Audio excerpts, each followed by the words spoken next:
আজকে বানানো হচ্ছে সুজি দিয়ে একটা খুব সুন্দর নাড়ু নাড়ু বানানো হচ্ছে জন্মাষ্টমী উপলক্ষে। কৃষ্ণকে দেওয়া হবে, গোপালকে।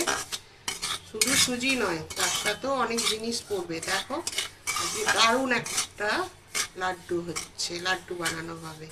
এই সুজিটা খানিকটা ভেজে নিয়ে এর উপরে এবার একটু তিল দিয়ে দিচ্ছি। দারুণ লাড্ডু।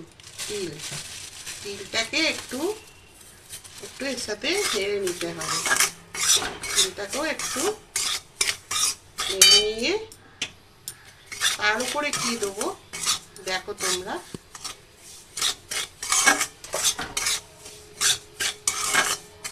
এটা একটু ভাজা হয়ে গেলে এর উপরে দিচ্ছি নারকোল, নারকোল কোড়া।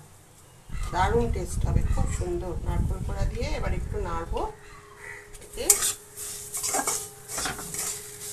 নারকোল দিয়ে, তিল দিয়ে, সুজি দিয়ে খুব সুন্দর একটা গোপালের নাড়ু বানাবো।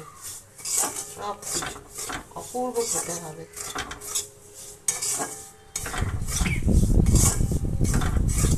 ভেজে নিয়ে এর উপরে এবার একটু চিনি দেবো।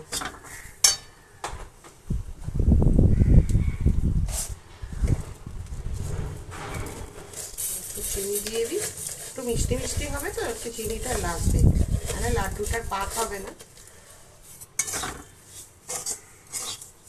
চিনি দিয়ে একটু নেড়ে নিই।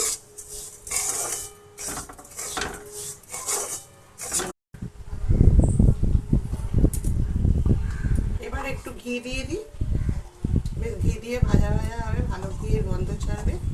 একটু একটু দেশি ঘি একটু দিয়ে দিলাম। ভালো করে নেড়ে, হেভি গন্ধ বেরোচ্ছে। আর ঠাকুরের গোপালের ভোগ বলে কথা। এমনি হবে তো লাড্ডু গোপাল, হ্যাঁ গোপাল ভোগ খাবে, সুন্দর। এবার এতে দুধ দিয়ে দিই। দুধ দিয়ে একটু ফুটবে, সুজি আছে তো,